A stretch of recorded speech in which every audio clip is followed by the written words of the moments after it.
Already Indian films లోని top 20 best films యొక్క list suggestion video అయితే అప్లోడ్ చేసేసాను. సో ఇవాళ ఆల్రెడీ మీకు చెప్పాను కదా, రేపు ఇంటర్నేషనల్ ఫిల్మ్స్ అంటే హాలీవుడ్ ఓన్లీ అమెరికా మాత్రమే కాకుండా చాలా అదర్ ఇంటర్నేషనల్ కంట్రీస్ లో కూడా నేను చూసిన మంచి ఫిల్మ్స్ యొక్క లిస్ట్ కూడా ఈ వీడియోలోని యాడ్ చేస్తున్నాను. చాలా ఇంటర్నేషనల్ ఫిల్మ్స్ చూసాను, అవన్నీ కూడా టాప్ ప్లేస్ లో పెట్టడానికి సెట్ కాని అనిపించాయి, కొన్ని మాత్రమే అనిపించాయి. దాంతో పాటు ఆస్కార్ యొక్క రూల్స్ అనేవి చేంజ్ అవుతూ వస్తున్నాయి అనమాట. కాబట్టి చాలా ఇంటర్నేషనల్ ఫిల్మ్స్ అలానే అండర్ రేటెడ్ గా చాలా మందికి తెలియకుండా ఉండిపోతాయి. ఒకప్పుడైతే తెలిసేవి, బట్ ఇప్పుడు అది పాసిబుల్ కాదు. కాబట్టి నేను అలా కాకుండా నేను చూసిన బెస్ట్ ఫిల్మ్స్ టైం కి Letterboxd or Insta post లో ఖచ్చితంగా రివ్యూ ఇవ్వడానికి ప్రయత్నిస్తాను. బట్ కొన్ని ఫిల్మ్స్ రీసెంట్ గా అయితే మాత్రం గ్యాప్ లేకుండా చూసినవి కూడా లెటర్ బాక్స్ డి లో రివ్యూ ఇవ్వలేదు. డైరెక్ట్ గా ఇప్పుడు ఈ వీడియోలోనే డిస్కస్ చేద్దాం. ఇందులో టాప్ 15 ఫిల్మ్ ప్లేసెస్ అయితే మాత్రం పెట్టబోతున్నాను. ఈ టాప్ 15 బెస్ట్ ఫిల్మ్స్ ప్లేస్ లోని 17 ఫిల్మ్స్ ని సజెస్ట్ చేయబోతున్నాను. ఆ తర్వాత రిమైనింగ్ కొన్ని అండర్ రేటెడ్వి, చూడాల్సిన థ్రిల్లర్స్ కానీ అండర్ రేటెడ్ డ్రామాస్ కలిపి మొత్తంగా 30 ఫిల్మ్స్ లిస్ట్ ఈ వీడియోలో సజెస్ట్ చేయబోతున్నాను. ముందుగా టాప్ 15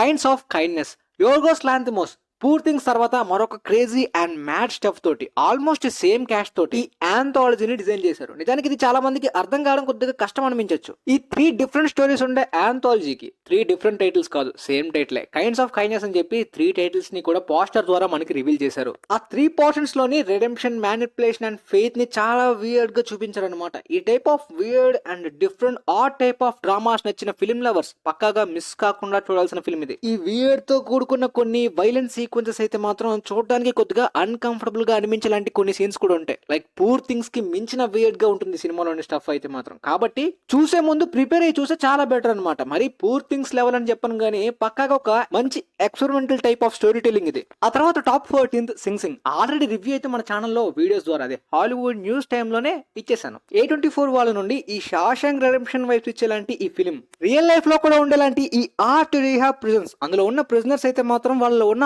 ఆర్ట్ ని మొత్తం బయటికి తీసి ఫుల్ ఎఫర్ట్స్ పెట్టి వాళ్ళలో ఉన్న హ్యూమన్ ఎమోషన్స్ ని డీప్ గా డైవ్ అయ్యేలాంటి ఈ ఫిలిం పక్కాగా యూనిక్ వైబ్స్ ఇస్తుంది. అన్ని టైప్ ఆఫ్ ఆడియన్సెస్ గురించి అని చెప్పను కానీ పక్కాగా ఫిలిం లవర్స్, ముఖ్యంగా ప్రిజన్ డ్రామాస్ నచ్చే వాళ్ళు అయితే మాత్రం ఈ ఫిలిం పక్కాగా వాళ్ళకి మంచి యూనిక్ ఎక్స్పీరియన్స్ ఇవ్వచ్చు. దాంతో పాటు రియల్ లైఫ్ లో కూడా ఉండేలాంటి ఈ ఆర్ట్ రీహాబ్ ప్రిజన్స్ గురించి మరి కాస్త ఎక్స్ప్లోర్ కావాలనే ఫీలింగ్ కూడా వస్తుంది. ముఖ్యంగా కాల్మాన్ డొమింగో గారి పర్ఫార్మెన్స్ అయితే మాత్రం ఈ ఇయర్ లో one of the best and award కి నామినేట్ అయ్యే రేంజ్ కూడా అనిపిస్తుంది. మూవీలో screen play, dialogues, writing work చాలా యూనిక్ వైబ్స్ ఇచ్చినప్పటికీ రెగ్యులర్ ఆడియన్స్ ఇన్వాల్వ్ అవడానికి కొద్దిగా కష్టం అనిపించవచ్చు వాళ్ళకి. ఆ తర్వాత టాప్ 13 కాన్క్లేవ్. ఈ ఫిల్మ్ యొక్క రివ్యూ కూడా already Hollywood films news report లో చెప్పేశాను. ఈ కాన్క్లేవ్ ఖచ్చితంగా రే ఫైన్స్ గారి పర్ఫార్మెన్స్ కి కూడా ఈ ఇయర్ అవార్డ్ నామినేషన్ రావచ్చు. One of the best performances ఈ ఇయర్ లోని. అయితే ఈ ఫిల్మ్ స్క్రీన్ ప్లే అనేది కూడా మంచి ఇంట్రెస్టింగ్ స్ట్రక్చర్ లాగా డిజైన్ చేశారు. స్టార్టింగ్ ఒక 30 మినిట్స్ వరకు చాలా మందికి ఏం జరుగుతుందో అర్థం కాదు అనే టైప్ లో ఉంటుంది. ఆ తర్వాత ఇన్వాల్వ్ అయిన తర్వాత నుండి ఈ స్క్రీన్ ప్లే ఒక పజిల్ టైప్ లోని ప్రతి పాయింట్ ని కూడా కనెక్ట్ చేస్తూ ఇస్తున్న ఆ మిస్టరీ గానీ, దాన్ని రివీల్ చేసే థ్రిల్ గానీ మంచి ఎక్స్పీరియన్స్ పక్కాగా ఇస్తుంది. So mystery, suspense, drama system ఉన్న వాళ్ళు కూడా పక్కాగా ఈ సినిమాని చూడొచ్చు అనమాట. ఫిల్మ్ లవర్స్ అయితే మాత్రం మిస్ అవ్వకుండా ట్రై చేయాల్సిన సినిమా ఈ ఇయర్ లో ఒకటి ఇది. ఆ తర్వాత లవ్ లైస్ బ్లీడింగ్. నిజానికి ఈ సినిమా అన్ని టైప్ ఆఫ్ ఆడియన్సెస్ కంటే ముఖ్యంగా ఈ లెస్బియన్ టైప్ ఆఫ్ కంటెంట్ చూడడం కొద్దిగా అన్కంఫర్టబుల్ అనుకున్న వాళ్ళకి మాత్రమే ఇబ్బంది తప్పించి క్రైమ్ థ్రిల్లర్ సిస్టమ్ ఉన్న వాళ్ళు మాత్రం మిస్ కాకుండా చూడాల్సిన ఫిల్మ్ ఈ ఇయర్ లో one of the best crime thrillers అని కూడా చెప్పొచ్చు అనమాట. ముఖ్యంగా A24 వాళ్ళు షీహల్క్ ఫిల్మ్ ని, అంటే షీహల్క్ యొక్క కాన్సెప్ట్ ని డ్రామాలో యూజ్ చేసుకుంటే ఎలా ఉంటుందనే వైబ్స్ కూడా ఫైనల్ యాక్ట్ లోని, ముఖ్యంగా క్లైమాక్స్ లో అనిపిస్తుంది. క్రిస్టన్ స్టీవర్ట్ ని, దాంతో పాటు క్యాటీ ఓబ్రైన్ ని ఒకే ఫిల్మ్ లో పెట్టాలని వచ్చిన ఐడియా మాత్రం A24 వాళ్ళకి నిజంగా మెచ్చుకోవాల్సిందే. ఈ థ్రిల్లర్ ఇంకాస్త స్పెషల్ వైబ్ ని కూడా ఇవ్వడానికి కారణం ఈ క్యారెక్టర్స్ కి పర్ఫెక్ట్ గా సెట్ అయిన కాస్టింగ్ కూడా. ఆ తర్వాత సివిల్ వార్. రియల్ ఇన్సిడెంట్స్ ని బేస్ చేసుకుని తీసిన ఈ సినిమా A24 వాళ్ళకి చాలా కాంట్రవర్సీని క్రియేట్ చేసింది. ఇందులో నిజమెంత, మార్చింది ఎంత, అబద్ధం ఎంత అనే గొడవలు క్రియేట్ అవుతూ కాంట్రవర్సీ ఆన్లైన్ లో విపరీతంగా జరిగింది, ఆఫ్లైన్ లో కూడా. బట్ మనకదంతా అనవసరం. ఖచ్చితంగా ఈ రియల్ ఇన్సిడెంట్స్ ని బేస్ చేసుకుని తీసిన సినిమా ఒక post apocalyptic war film vibes ఇస్తుంది అనమాట. కంప్లీట్ గా జాంబీ ఫిల్మ్ చూస్తున్న వైబ్స్ ఇస్తుంది అనమాట. ఇది రియల్ గా జరిగిందా ఈ ఇన్సిడెంట్స్ అనేలాంటి వియల్ ఫీలింగ్ కూడా చాలా ఫ్రేమ్స్ లోనే, చాలా సీన్స్ లో ఇస్తుంది. నిజానికి ఆ ఇన్సిడెంట్స్ ని ఇంకాస్త డీప్ గా ఎక్స్ప్లోర్ అయ్యేలాంటి ఒక వెబ్ సిరీస్ ని కూడా ప్లాన్ చేయొచ్చు అనిపించింది. అంటే ఈ సినిమా సరిపోలేదు గైస్, ఇంకా డీప్ గా ఎక్స్ప్లోర్ చేసేలాంటి చాలా ఇన్సిడెంట్స్ గానీ, ఆ ఫ్రేమ్స్ ని గానీ కంప్లీట్ గా వాడుకోవచ్చు. సివిల్ వార్ యొక్క స్టోరీ, ఆ టైప్ ఆఫ్ రియల్ ఇన్సిడెంట్స్ ని మొత్తానికి మాత్రం మిస్ కాకుండా చూడాల్సిన సినిమా ఇది. రెగ్యులర్ ఆడియన్స్ కి కూడా నచ్చొచ్చు. ఆ తర్వాత టాప్ 10 ప్లేస్ లోని కొన్ని యూనిక్ థాట్ ప్రొవోకింగ్ ఎలిమెంట్స్ తోటి ప్రయత్నించిన బిగ్ స్కేల్ కమర్షియల్ ఫిల్మ్స్ ని కూడా యాడ్ చేయబోతున్నాను. రెగ్యులర్ గా బిగ్ స్కేల్ కమర్షియల్ ఎంటర్టైనర్స్ అంటే టైం పాస్ పాప్కార్న్ ఎలిమెంట్స్ మాత్రం కాదు. స్క్రిప్ట్, డ్రామా, ఎమోషన్స్, క్యారెక్టర్ లోని లోని ఈ విధమైన ఎలిమెంట్స్ ని ప్రయత్నించాలంటే అటెంప్ట్స్ తో పాటు మర్చిపోలేని థియేటర్ల ఎక్స్పీరియన్స్ ఇచ్చిన quality film Kingdom of the planet of the eps లోని 300 ఇయర్స్ తర్వాత ఈ ఫ్రాంచైజ్ లోని ఈ కొత్త వరల్డ్ బిల్డింగ్ ని గానీ ఆ స్టోరీ డ్రామా ఎమోషన్స్ క్యారెక్టర్ ని పర్ఫెక్ట్ సెటప్ అండ్ జస్టిఫికేషన్ జరిగిన ఈ సినిమా ఈ ఇయర్ లో ఫిల్మ్ లవర్స్ మిస్ అవ్వకుండా చూడాల్సిన ఫిల్మ్స్ లిస్ట్ లోని ఖచ్చితంగా ఈ ఫిల్మ్ కూడా ఉంటుంది. దాంతో పాటు గ్లాడియేటర్ 2 కూడా ముఖ్యంగా రెడ్లీ స్కాట్ గారి అద్భుతమైన story telling and taking skills తో పాటు ఎపిక్ క్లాసిక్ అయిన గ్లాడియేటర్ 1 యొక్క నాస్టాలజీ ఎలిమెంట్స్ ఏదో బేట్ గా వాడుకోకుండా ఆ నాస్టాలజిక్ ఎమోషన్స్ కి పర్ఫెక్ట్ జస్టిఫికేషన్ చేసిన సీక్వెల్. అండ్ ఈ ఫిల్మ్ చాలా మందికి ఇన్ఫ్లుయెన్స్ అయ్యేలాంటి థాట్ ప్రొవోకింగ్ టేకింగ్ ఎలిమెంట్స్ కూడా రెడ్లీ స్కాట్ గారు ఈ ఏజ్ లోని అందించారు. ఆ ప్రొడక్షన్ క్వాలిటీస్ కూడా అదే రేంజ్ లోని టాప్ నాచ్ గా అనిపిస్తే దాంతో పాటు ఎక్స్ప్లోర్ చేసిన క్యారెక్టర్స్ లో కూడా కొన్ని ఇంట్రెస్టింగ్ క్యారెక్టర్స్ ని కూడా డిజైన్ చేయడంలోని ఈ సీక్వెల్ బాగా వర్క్ అయింది. పక్కగా డెనిల్ వాషింగ్టన్ గారికి అవార్డ్ నామినేషన్ కూడా ఈ ఇయర్ లో one of the best performances list లో ఉంటుంది. ఆ తర్వాత టాప్ 9 ప్లేస్ లో కూడా 2 ఫిల్మ్స్ ని సజెస్ట్ చేయబోతున్నాను. ఈ ప్లేస్ లో సజెస్ట్ చేయబోతున్న ఈ 2 ఫిల్మ్స్ కూడా రీసెంట్ టైమ్స్ లోని గ్రేట్ ప్రీక్వెల్స్ అని చెప్పొచ్చు. Furiosa A mad max saga one of the greatest prequels of all time list లోకి కూడా యాడ్ అవ్వచ్చు. జార్జ్ మిల్లర్ గారు అల్టిమేట్ థియేటర్కల్ ఎక్స్పీరియన్స్ తో పాటు ఫ్యూరియోసా ఎంత పవర్ఫుల్ అనేది ఈ ఆరిజిన్ తో డిజైన్ చేసి ఆ ఫీల్ ని అందించారనమాట. కంప్లీట్ గా మ్యాడ్ మ్యాక్స్ ని డామినేట్ చేసేది అనే ఫీల్ ఈ ఫిల్మ్ ద్వారా అందించారు. ఫ్యూరియోసాకి సెపరేట్ ఫ్యాన్ బేస్ కూడా రావచ్చు. మ్యాడ్ మ్యాక్స్ ఫ్యాన్స్ బాగా హర్ట్ అవ్వచ్చు. కాబట్టి చాలా వరకు మేల్స్ పాపులేషన్ కానీ ఈ మ్యాడ్ మ్యాక్స్ ఫ్రాంచైజ్ పాపులేషన్ ఈ సినిమాని బాయ్కాట్ చేశారనమాట. కంప్లీట్ గా క్యారెక్టర్ ని షిఫ్ట్ చేసేస్తున్నారా మార్చేస్తున్నారా అని. అయితే సేమ్ ప్లేస్ లోనే సజెస్ట్ చేయబోయే మరొక ప్రీక్వెల్ ఫిల్మ్ కూడా transformers 1 one of the greatest prequels. అంటే ఎలా చెప్పాలంటే కంప్లీట్ గా ట్రాన్స్ఫార్మర్స్ ఫ్రాంచైజ్ లోనే బెస్ట్ కంటెంట్ అనే రేంజ్ ఫీలింగ్ కూడా వస్తుంది అనమాట. లైక్ బంబుల్ బీ తోటి చాలా మందికి అనిపించింది రెగ్యులర్ మైకిల్ బే యొక్క ట్రాన్స్ఫార్మర్స్ ఫిల్మ్ కన్నా ఇందులో ఎమోషన్ గానీ టచింగ్ గానీ ఎక్కువ ఉందని చెప్పి. ఆ టైప్ లోనే ఈ ప్రీక్వెల్ ఆరిజిన్ ఫిల్మ్ కూడా క్యారెక్టర్స్ కి బాగా కనెక్ట్ అయ్యేలాంటి డ్రామా ఎమోషన్ ని కూడా జనరేట్ చేసి మంచి ఆరిజిన్ డీటెయిలింగ్ ఇచ్చిన ఈ స్క్రిప్ట్ అయితే మాత్రం ఈ ఇయర్ లోని one of the best film అని ఖచ్చితంగా చెప్పొచ్చు. పర్సనల్లీ నాకు డ్యూరేషన్ కొద్దిగా షార్ట్ అనిపించింది. ఇంకాస్త డ్రామా డీటెయిలింగ్ కూడా పెట్టొచ్చు, దానికి స్కోప్ ఉంది. కానీ రష్ చేసిన ఫీలింగ్ కూడా చాలా చోట్ల వచ్చింది. ఆ తర్వాత 8th place the wild robot. ఈ ఇయర్ లో one of the heart touching stories లోని పక్కగా ఈ ఫిల్మ్ కూడా ఉంటుంది. యానిమేటెడ్ అంటే కిడ్స్ ఫ్యామిలీస్ మాత్రమే కాదు అడల్ట్స్ కూడా మిస్ కాకుండా చూడాల్సిన సినిమా ఇది. మీ అందరికీ తెలిసే ఉంటుంది నేను యానిమేటెడ్ ఫిల్మ్స్ అంత ఎక్కువగా చూడను. కాబట్టి ఇంటర్నేషనల్ యానిమేటెడ్ ఫిల్మ్స్ లిస్ట్ గురించి నేను పక్కగా మిస్ అవ్వచ్చు. బట్ ఈ ఇయర్ లో నేను చూసిన యానిమేటెడ్ ఫిల్మ్స్ 3. అది inside out 2, transformers 1 and the wild robot. అందులో పక్కగా ద బెస్ట్ యానిమేటెడ్ ఫిల్మ్ అంటే అది ద వైల్డ్ రోబోట్ అని చెప్పొచ్చు. ఆ తర్వాత టాప్ 8 ద సబ్స్టెన్స్. ఈ యూనిక్ బాడీ హారర్ ఫిల్మ్ అనేది ఒక థ్రిల్లర్ అని కాదు, లేదంటే ఒక వియర్డ్ ఫీలింగ్ ఇచ్చేలాంటి ఫిల్మ్ మాత్రమే కాదనమాట. పక్కాగా సోషల్ కామెంటరీకి కూడా యూజ్ అవ్వాల్సిన సబ్జెక్ట్ ఎలిమెంట్స్ కూడా ఈ సినిమాలో చాలా ఉంటాయి అనమాట. ఆ ఎలిమెంట్స్ బాగా కనెక్ట్ అవడంతో పాటు ఈ సినిమాలో ఉన్న వియర్డ్ స్టఫ్ అనేది ఖచ్చితంగా కొద్దిగా deep and dark and disturb అయ్యేలాంటి ఎలిమెంట్స్ కూడా ఈ సినిమాలో ఉంటాయి. కాబట్టి ప్రిపేర్ అయ్యి చూడడం చాలా మంచిది. అండ్ ఫుడ్ తినే ముందు కానీ తిన్న తర్వాత వెంటనే చూడకుండా కొద్దిగా గ్యాప్ మధ్యలో చూస్తే బెటర్. ఎందుకంటే ఫెయింట్ హార్టెడ్ పీపుల్స్ కి డార్క్ అండ్ డిస్టర్బింగ్ తో పాటు కొద్దిగా వామిట్స్ వచ్చేలాంటి వైబ్స్ కూడా కొన్ని సీన్స్ లో రావచ్చు. అంటే బాడీ హారర్ జానరా లేదంటే థ్రిల్లర్ జానరా అని మాత్రమే కాదు, ఈ మోడర్న్ ఎరా జనరేషన్ లోని ఇలాంటి ఫిల్మ్స్ ఖచ్చితంగా గుర్తుండిపోయేలాంటి ఇంపాక్ట్ కూడా పక్కాగా ఇస్తాయి. ఆ తర్వాత the count of Monte Cristo అనే ఈ expensive French film same title తో ఉండేలాంటి ఒక పాపులర్ నవల్, ఒక క్రిటికల్ అక్లైమ్డ్ నవల్. ఆ నవల్ కి చాలా పెద్ద ఫ్యాన్ బేస్ ఉంది. ఈ బుక్ ని అడాప్ట్ చేసుకుని ఎన్నో ఇండస్ట్రీస్ అయితే మాత్రం ఫిల్మ్స్ తీద్దామని ప్రయత్నించాయి అనమాట. అందులో చాలా ఫెయిల్ అయిపోయాయి. ఈవెన్ వెబ్ సిరీస్ గా ప్రయత్నించాయి, కొన్ని పాపులర్ అయ్యాయి, కొన్ని అవ్వలేదు. దాంతోపాటు సేమ్ ఇదే ఇయర్ లోని హాలీవుడ్ నుండి ఒక టీవీ మినీ సిరీస్ కూడా వచ్చింది. దాంతోపాటు 2002 లోని హాలీవుడ్ వాళ్ళు ఒక ఫిల్మ్ ని కూడా ప్రయత్నించారు. అది కమర్షియల్ గా సక్సెస్ అయినప్పటికీ ఫ్రెంచ్ వాళ్ళు కొద్దిగా క్రిటిసైజ్ చేశారు. బట్ ఈ సినిమా మాత్రం ఇది ఫ్రెంచ్ బెస్ట్ అడాప్టేషన్ అని చెప్పొచ్చు ఆ బుక్ కి. ఆ బుక్ లో ఉన్న ఇంపాక్ట్ క్లైమాక్స్ లో ఓకే అనిపించినప్పటికీ ఫస్ట్ యాక్ట్ లో మాత్రం చాలా స్ట్రాంగ్ గా కన్వే చేశారు స్టోరీ టెల్లింగ్ లోని. ఖచ్చితంగా అదొక అచీవ్మెంట్ అని చెప్పొచ్చు ఆ అడాప్టేషన్ తోటి. ఎందుకంటే అది ఎప్పుడో వచ్చిన నవల్, ఆ స్టోరీ ఇప్పటికీ కూడా ఈ రేంజ్ పొటెన్షియల్ ని యూజ్ చేసుకుందా అని చెప్పి ప్రెసెంట్ ఇప్పుడు మీరు ఆ బుక్ గురించి ఏమీ తెలియకుండా సినిమాని చూసారనుకోండి, ఖచ్చితంగా ఫస్ట్ యాక్ట్ లో ఇన్వాల్వ్ అవుతున్నప్పుడు మీకు అనిపిస్తుంది నిజంగా ఇది అంత ఓల్డ్ నవలా అని. ఆ ఇంపాక్ట్ అండ్ ఎక్స్పీరియన్స్ ఇవ్వడంలోని మేకర్స్ సక్సెస్ అయ్యారని చెప్పొచ్చు. అందుకనే అవుట్పుట్ బాగా వచ్చింది. ఆ తర్వాత twilight of the warriors walled in. మనకు తెలిసిందే హాంకాంగ్ ఇండస్ట్రీలోని మంచి యాక్షన్ బ్రూటల్ ఫిల్మ్స్ తో పాటు మంచి గ్యాంగ్స్టర్ క్రైమ్ డ్రామాస్ కూడా ఉంటాయి అనమాట. ఆ టైప్ లో వరల్డ్ బిల్డింగ్ ని సెటప్ చేసేలాంటి ఈ టైప్ ఆఫ్ గ్యాంగ్స్టర్ ఇంట్రెస్టింగ్ గా అనిపించే డ్రామా అండ్ క్యారెక్టర్స్ తోటి బ్రూటల్ గా అనిపించే యాక్షన్ తో పాటు కనెక్ట్ అయ్యేలాంటి ఎమోషన్స్ తో కూడా ఉండేలాంటి ఈ సినిమా మస్ట్ వాచ్ ఈ ఇయర్ లో అని చెప్పొచ్చు. ఈ వారియర్ సిటీ మీద హిస్టారికల్ స్టోరీస్ కూడా హాంకాంగ్ లో ఉంటాయి. దాంతో పాటు సిటీ ఆఫ్ డార్క్నెస్ అనే కామిక్ నవల్స్ ని కూడా రాశారనమాట. ఆ నవల్స్ ని కూడా ఈ సినిమాలో కొన్ని ఎలిమెంట్స్ ని యాడ్ చేసుకున్నారు అడాప్టేషన్. కాంబినేషన్ గా, లైక్ స్పిరిట్ పవర్స్ గానీ, స్పిరిట్ ఫైట్స్ గానీ, కొద్దిగా సూపర్ హీరో వైబ్స్ కూడా వస్తాయి ఈ ఫైట్ సీక్వెన్సెస్. ఈ ఇంప్రెసివ్ యాక్షన్ సెట్ పీసెస్ అనేవి చాలా లాంగ్ టేకింగ్ తోటి, లాంగ్ డ్యూరేషన్ తోటి డిజైన్ చేయడం వల్ల యాక్షన్ లవర్స్ కి అయితే మాత్రం చూపు తిప్పుకోలేని ఫీలింగ్ ఇస్తుంది అనమాట. దాంతోపాటు ఈ gangster, crime drama, emotions, character ఇవి కూడా బాగా వర్క్ అవ్వడం తోటి ఈ సినిమా ఈ ఇయర్ లో వన్ ఆఫ్ ది బెస్ట్ అని పక్కగా చెప్పొచ్చు. కాకపోతే ఫస్ట్ యాక్ట్ లోని ఫ్లాష్ బ్యాక్ ఈవెంట్స్ ని కొద్దిగా రష్ చేసిన ఫీలింగ్ వస్తుంది. అదొక్కటే రెగ్యులర్ ఆడియన్స్ కి కొద్దిగా కన్ఫ్యూజ్ చేయొచ్చు. ఆ తర్వాత దీది, ఈ టైవానిష్ అమెరికన్ ఫిల్మ్ అయితే మాత్రం చాలా మంది చైల్డ్హుడ్ మెమరీస్ ని గుర్తు చేస్తుంది. అసలు చైల్డ్హుడ్ అనేది ఏ విధంగా ఉండకూడదు అనే టైప్ ఆఫ్ లెసన్స్ ని కూడా నేర్పించేలాంటి ఎమోషన్స్ అండ్ సీన్స్ ఈ ఫిల్మ్ లో పక్కాగా ఉంటుందన్నమాట. కానీ సినిమాలో చూపించిన కొన్ని ఎలిమెంట్స్ అయితే ఓన్లీ ఈ కిడ్స్ కి మాత్రమే కాదు, ఎల్డర్స్ కి కూడా కనెక్ట్ అయ్యేలాంటివి, అంటే రిలేట్ అయ్యేలాంటివి. ఒక ఎగ్జాంపుల్ చెప్తా. ఈ టీనేజ్ టైప్ లోని, ఈ కిడ్స్ ఏజ్ లో ఉన్నప్పుడు, స్కూల్ ఏజ్ లో అబద్ధాన్ని చాలా ఈజీగా చెప్పేస్తాం. ఈవెన్ ఎల్డర్స్ కూడా ఈ అబద్ధం అనే హ్యాబిట్ లాగా కొన్ని తప్పులు చేయడంలోని ఆ అబద్ధం చెప్తూ వాళ్ళకి వాళ్ళే ఓన్ గా అబద్ధం చెప్పుకునే విధంగా మారిపోయే మూమెంట్స్ డ్రామాలోని పర్ఫెక్ట్ గా జనరేట్ చేయగలిగిన ఈ సినిమా పక్కాగా ఈ ఇయర్ లోని చూడాల్సిన సినిమా, ముఖ్యంగా ఫిల్మ్ లవర్స్. ఆ తర్వాత అనోరా, మైకీ మ్యాడిసన్ గారి పర్ఫార్మెన్స్ కి నామినేషనే కాదు, అవార్డు కూడా వచ్చేయచ్చు.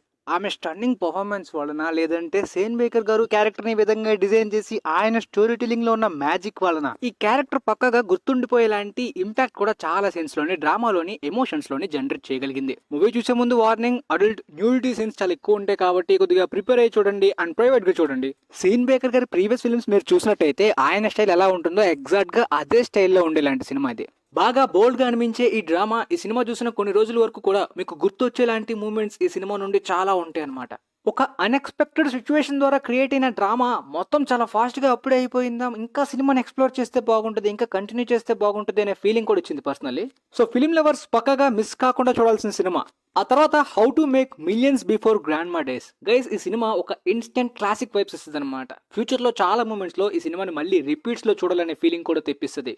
ఈ థాయిలాండ్ ఫిల్మ్ ఫస్ట్ యాక్ట్ లో అయితే మాత్రం రెగ్యులర్ గా ఉండేలాంటి, మన లైఫ్ లో చూస్తున్న కొన్ని మూమెంట్స్ ని ఆ టైప్ ఆఫ్ సిమిలర్ గా ఉండేలాంటి క్యారెక్టర్స్ నే ప్రెజెంట్ చేస్తుంది. ఆ తర్వాత స్టార్ట్ అయ్యే ఎమోషన్స్ కానీ, ప్రొసీడింగ్స్ కానీ ఆడియన్స్ కి బాగా హార్ట్ టచింగ్ అనిపించేలాంటి చాలా మూమెంట్స్ తోటి అద్భుతమైన పే ఆఫ్ నిచ్చారు. ముఖ్యంగా క్లైమాక్స్ వరకు కాదు, సినిమా మధ్యలోనే చాలా చోట్ల ఎమోషనల్ గా కనెక్ట్ అయ్యేలాంటి, కంటతడి పెట్టించేలాంటి మూమెంట్స్ తో పాటు పే ఆఫ్ క్లైమాక్స్ కి అయితే మాత్రం ఇక ఎవరు కూడా టీయర్స్ ని ఆపుకోలేని ఫీలింగ్ ని ఈ సినిమా జనరేట్ చేయగలుగుతుంది. కాబట్టి ఈ ఇయర్ లోని మోస్ట్ హార్ట్ టచింగ్ సినిమా అని కూడా చెప్పొచ్చు. ఓన్లీ ఫిల్మ్ లవర్స్ కే కాదు, రెగ్యులర్ ఆడియన్స్ కూడా ఇలాంటి ఫిల్మ్స్ అయితే మాత్రం పక్కగా మిస్ కాకుండా చూడాలి. ముఖ్యంగా కొన్ని మూమెంట్స్ లో ఇలాంటి టైప్ ఆఫ్ ఫిల్మ్స్ రిపీట్స్ వేయాలనిపిస్తుంది. ఎందుకంటే హ్యూమన్ ఎమోషన్స్ ని డీప్ గా ఎక్స్ప్లోర్ చేసేలాంటి ఇలాంటి ప్రాజెక్ట్స్ ఇయర్ గా చాలా వస్తుంటాయి. బట్ ఈ థాయిలాండ్ ఫిల్మ్ ఆన్లైన్ లో మనలాంటి ఫిల్మ్ లవర్స్ వల్ల, వర్డ్ ఆఫ్ మౌత్ వల్ల కొద్దిగా పాపులారిటీని ఎర్న్ చేసుకుంటుంది. కానీ ఈ సినిమాకి రావాల్సిన పాపులారిటీ స్టిల్ రాలేదు అనే ఫీలింగ్ ప్రెసెంట్ ఈ ఇయర్ లో అనిపిస్తుంది. అంటే ఈ ఇయర్ చాలా బెస్ట్ ఫిల్మ్స్ లో చాలా మంది ఈ ఫిల్మ్ ని మేబీ మిస్ అవ్వచ్చు.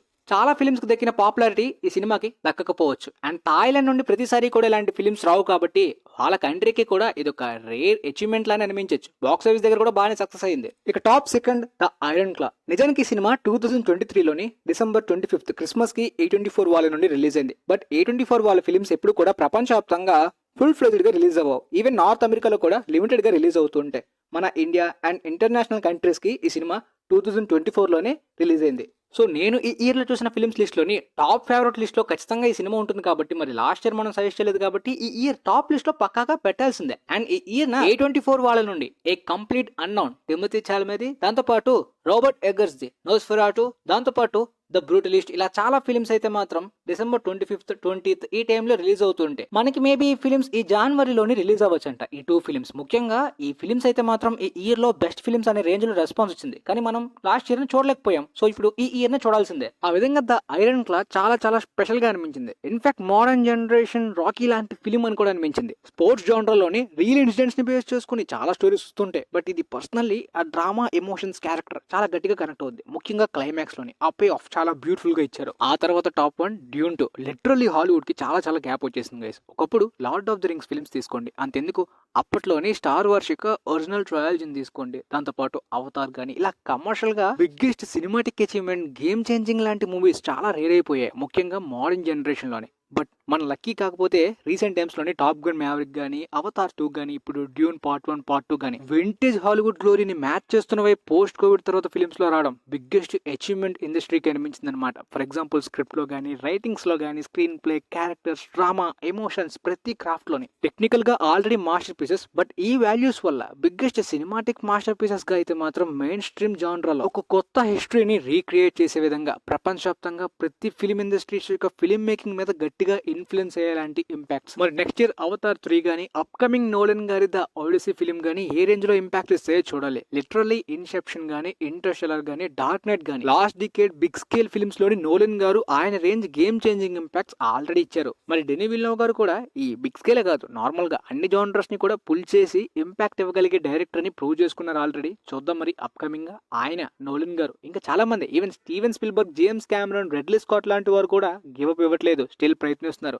ఇక రియల్ డ్రామాస్ లోని స్కోర్సెసీ గారు, టారెంటినో గారు, ఫించర్, ఇలా చాలా మంది ఇంకా కంటిన్యూ అవుతూనే ఉన్నారు. But Martin Scorsese range main stream dramas impact అయితే మాత్రం ప్రెజెంట్ జనరేషన్ లో ఎవరు ఆ రేంజ్ గేమ్ చేంజింగ్ మూమెంట్స్ ని క్రియేట్ చేయలేకపోయారు. బట్ లాస్ట్ ఇయర్ అపెన్హైమర్ అయితే మాత్రం ఆ జానర్లో గట్టి సౌండ్ చేసింది. ఇక స్పెషల్ గా మెన్షన్ చేయాల్సిన మరికొన్ని ఫిల్మ్స్ లోని అండర్ రేటెడ్ డ్రామాస్ అయితే మాత్రం ఛాలెంజర్స్. నిజానికి సినిమా రిలీజ్ టైమ్ లోని బాగానే సౌండ్ చేసింది, పాపులర్ అయింది. కానీ ఇయర్స్ బెస్ట్ లిస్ట్ అప్పుడు మాత్రం ఈ సినిమా అందరూ కూడా సజెస్ట్ చేయకపోవచ్చు. కానీ ఈ సినిమా ఖచ్చితంగా ఫిల్మ్ లవర్స్ మిస్ అవ్వకుండా చూడాల్సిన డ్రామా. దాంతోపాటు జెండయా యొక్క పర్ఫార్మెన్స్ కూడా చాలా మంది మాట్లాడుకోకపోవచ్చు, కానీ ఆమెలో మంచి యాక్టింగ్ టాలెంట్ ఉందని చెప్పి రీసెంట్ గా కొన్ని ఫిల్మ్స్ ఆమె ప్రూవ్ చేసుకుంటున్నారు. అందులో ఈ ఫిల్మ్ కూడా పక్కగా ఒకటి. ఆ తర్వాత మరొక under rated drama the bike riders. నిజానికి ఈ సినిమా చాలా మంచి కాస్టింగ్ తోటి వింటేజ్ హాలీవుడ్ డ్రామా వైబ్స్ ఇచ్చేలాంటి కొన్ని అద్భుతమైన మూమెంట్స్ ఉంటాయన్నమాట. ముఖ్యంగా గ్యాంగ్స్టర్ జానర్స్ నచ్చేవాళ్ళు మిస్ కాకుండా చూడాల్సిన సినిమా అనమాట. ఇంకా ఎక్స్ప్లోర్ చేస్తూ డ్రామాని కానీ, డ్యూరేషన్ ని కానీ, స్టోరీని కానీ ఇంకా ఎక్స్ప్లోర్ చేయాల్సిందనే ఫీలింగ్ వచ్చింది. బాగా ఫాస్ట్ గా అయిపోయింది film. But Austin Butler, Tom Hardy యొక్క బాండింగ్ కానీ, వాళ్ళిద్దరు కాస్టింగ్ బాగా సెట్ అయింది ఫిల్మ్ కి. లిటరల్లీ కనెక్ట్ అయ్యేలాంటి మూమెంట్స్ కానీ మొత్తం డ్రామా బాగా జనరేట్ చేయగలిగారు. ఇంకా ఎక్స్ప్లోర్ చేసి ఉంటే ఇంకా గట్టి ఇంపాక్ట్ ఇచ్చేది సినిమా ద్వారా. అది మిస్ చేసుకున్నారు అనిపించింది. ఆ తర్వాత స్పెషల్ మెన్షనింగ్ లోని మస్ట్ వాచ్డ్ థ్రిల్లర్స్, ఇందులో కొన్ని అండర్ రేటెడ్ కూడా. నెట్ఫ్లిక్స్ లో రిలీజ్ అయిన ఇట్స్ వాట్స్ ఇన్సైడ్ రిలీజ్ అయిన టైంలోని బాగానే సౌండ్ చేసింది, కానీ తర్వాత మరి అంత పాపులర్ కాలేకపోయింది. చాలా మంది ఇయర్స్ బెస్ట్ లోని మెన్షన్ చేయకపోవచ్చు, చాలా మందికి తెలియకపోవచ్చు, కానీ ఫ్రెండ్స్ తో కలిసి చూస్తే మంచి క్రేజీగా వియర్డ్ అండ్ ఇంట్రెస్టింగ్ అనిపించే కాన్సెప్ట్ ఉన్న థ్రిల్లర్ ఇది. ఆ తర్వాత యాక్షన్, ఈగో క్లాషెస్ లాంటి ఫిల్మ్స్ నచ్చే వాళ్ళకి రెవల్ రిచ్ కూడా నెట్ఫ్లిక్స్ లోని మంచి interesting thriller and drama, action అన్ని మూమెంట్స్ ఉంటాయి. ఆ తర్వాత స్మైల్ 2 ఆల్రెడీ చూసే ఉంటారు. చూడకపోతే ఫస్ట్ పార్ట్ తో సహా మంచి ఇంట్రెస్టింగ్ గా ఉండే ఈ కాన్సెప్ట్ ఉన్న థ్రిల్లర్స్ ని మిస్ కాకండి. పార్ట్ 2 లో పర్ఫార్మెన్స్ ఇంకొక లెవెల్ కి వెళ్తుంది. అండ్ థియేట్రికల్ ఎక్స్పీరియన్స్ కూడా జంప్ స్కార్స్ తోటి మంచి హారర్ ఎక్స్పీరియన్స్ ఇచ్చింది. ఆ తర్వాత మరొక యూనిక్ థ్రిల్లర్ లాంగ్ లెగ్స్ కూడా. ఈ స్టోరీ కానీ, ఆ స్క్రిప్ట్ కానీ, ఆ కాన్సెప్ట్ కానీ భయంకరంగా ఉంటుంది. దానికి తగ్గ అద్భుతమైన యాక్టర్ ని కూడా తీసుకుని మంచిగా ఎక్కించేలాంటి ఇండిపెండెంట్ ఫిల్మ్ ఇది. ఆ తర్వాత మరొక మంచి థియేట్రికల్ ఎక్స్పీరియన్స్ తో పాటు రిపీట్ వాల్యూ కూడా ఉండేలాంటి ఏలియన్ రామిలోస్ అయితే మాత్రం చాలా వరకు ఓల్డ్ ఏలియన్ ఫిల్మ్స్ లో ఉండే హారర్ వైబ్ ని తీసుకురాగలిగింది. థియేటర్స్ లో అద్భుతమైన ఎక్స్పీరియన్స్ ఇవ్వగలిగింది. అది బాగా వర్క్ అయింది ఫ్రాంచైజీలు ఇప్పుడు ప్రస్తుతానికి ఫిల్మ్ తో. ఆ తర్వాత ఈ లిస్ట్ లోని ఎక్స్యూమా అనే ఫిల్మ్ చాలా యూనిక్ హారర్ ఎక్స్పీరియన్స్ ఇస్తుంది. హారర్ ఫ్యాన్స్ ఎట్టి పరిస్థితుల్లో కూడా మిస్ కాకూడదు. కొద్దిగా రెగ్యులర్ ఆడియన్స్ కి అర్థం కావడానికి, ఇన్వాల్వ్ అవడానికి, హారర్ మూమెంట్స్ రావడానికి కాస్త టైం పడుతుంది. ఆ టైంలో మీరు స్టోరీని కానీ, క్యారెక్టర్స్ ని కానీ అర్థం చేసుకోవాల్సి వస్తుంది. ఎందుకంటే 2 పార్ట్స్ టైప్ లో స్టోరీ షిఫ్ట్ అవుతుంది. ఇన్వాల్వ్ అవ్వకపోతే, అర్థం కాకపోతే కష్టంగా ఉంటుంది. కానీ ఇన్వాల్వ్ అయిన వాళ్ళకి మంచి కిక్కిచ్చేలాంటి మంచి హారర్ సీన్స్ అయితే మాత్రం, అద్భుతమైన మూమెంట్స్ అయితే మాత్రం ఫైనల్ యాక్ట్ లోనే ఉంటాయి అనమాట. అవి ఇంతకు ముందు రెగ్యులర్ గా మనం హారర్ ఫిల్మ్స్ లో చూసినట్టుండవు. అండ్ మనం ఎప్పుడు రెగ్యులర్ గా చూడని కొత్త కల్చర్ ని, కొత్త ఎలిమెంట్స్ ని సినిమాలో చూపిస్తూ డిగ్రేవింగ్ సీన్స్ రియల్ గా శవాలు ఉన్న లొకేషన్స్ లోనే తవ్వి తీయించి షూట్ చేశారంట. చాలా అద్భుతంగా, మంచి ఇంట్రెస్టింగ్ గా ఉంటుంది. ఆ తర్వాత ఫైనల్ యాక్ట్ లో మొత్తం హారర్ వేరే లెవెల్. ఆ తర్వాత టైం పాస్ కోసం మంచి weird horror comedy family type of film చూద్దాం అనుకున్నా బీటిల్ జ్యూస్ 2 బాగా హెల్ప్ అవుతుంది. అండ్ టిమ్ బర్టన్ గారి బీటిల్ జ్యూస్ 1 చూడకపోయినా చూడండి, స్టోరీ కనెక్ట్ అయ్యే ఉంటుంది. ఆ తర్వాత ఈ థ్రిల్లర్స్ స్పెషల్ మెన్షన్ లిస్ట్ లోని అండర్ రేటెడ్ అనిపించే ఫిల్మ్స్ లోని హెరిటిక్ కూడా ఒకటనమాట. అంత పెద్ద పాపులర్ కాకపోవచ్చు ఈ ఇయర్ లో, కాకపోతే థ్రిల్లర్ జానర్స్ నచ్చే వాళ్ళు మాత్రమే కాదు, హారర్ వైబ్స్ ఉన్న వాళ్ళు మాత్రమే కాదు, ఈ రిలీజియన్ కాంట్రవర్షియల్ డిబేట్ ఎలిమెంట్స్ తోటి పర్ఫెక్ట్ గా ఎగ్జిక్యూట్ చేసేలాంటి లాజికల్ థ్రిల్లర్స్ నచ్చే వాళ్ళకి కూడా కొద్దిగా ఇంట్రెస్టింగ్ మైండ్ గేమ్ లా అనిపించే ఫిల్మ్స్ చూడడం ఇష్టం ఉన్న వాళ్ళు కూడా మిస్ కాకుండా చూడాల్సిన సినిమానే హెరిటిక్. దాంతో పాటు ఈ popcorn time pass entertaining films list లోని ఇన్సైడ్ అవుట్ 2 కూడా ఒకటనమాట. నిజానికి ఇది ఒక రెగ్యులర్ పాప్కార్న్ ఎంటర్టైనింగ్ ఎలిమెంట్ తో పాటు లైఫ్ లెసన్స్ కూడా డెలివర్ చేసే Pixar animated films only kids కే కాదు, అడల్ట్స్ కి కూడా. ఆ విధంగా ఇన్సైడ్ అవుట్ 1 చూడకపోయినా సరే ఖచ్చితంగా చూడండి. ఈ ఇయర్ క్రిటికల్ అక్లైమ్డ్ ఫిల్మ్స్ నుండి పాప్కార్న్ గా time pass entertainers commercial films వరకు హాలీవుడ్ కి చాలా మంచి ఇయర్ అనిపించింది. ఎందుకంటే థియేటర్స్ లో చాలా ఫిల్మ్స్ డిసప్పాయింట్ చేస్తూ ఉంటాయి ప్రతి ఇయర్, కానీ ఈ ఇయర్ వరుసగా చాలా ఫిల్మ్స్ నచ్చడం, ఓడిట్ లో కూడా బాగా నచ్చడం. ఇలా టైం పాస్ ఎంటర్టైనర్స్ అయితే మాత్రం మనం లిస్ట్ లో పెట్టలేం కదా. టాప్ 15 అంటే బెస్ట్ అండ్ మస్ట్ వాచ్ గా చూడాల్సిన ఫిల్మ్స్ గురించి చెప్పగలిగాం, కానీ టైం పాస్ గా వర్త్ ఎంటర్టైనర్ గా అనిపించే చాలా ఫిల్మ్స్ చూస్తూ ఉంటాం అనమాట. మన Insta, YouTube, letter box follow అయిన వాళ్ళకి అవి రిలీజ్ అయిన టైంలో తెలుస్తుంటాయి. మొత్తానికి మీకైతే ఈ వీడియో బాగా యూజ్ అయిందని నేను అనుకుంటున్నాను. సో మీ ఫ్రెండ్స్లో ఎవరికైనా ఉన్న వాళ్ళకి కూడా వీలైతే ఫిల్మ్స్ రికమెండేషన్లోని ఖచ్చితంగా ఈ వీడియోని కూడా సజెస్ట్ చేయండి, వాళ్ళకి కూడా యూజ్ అవ్వచ్చని అనుకుంటున్నాను. And thanks for watching guys.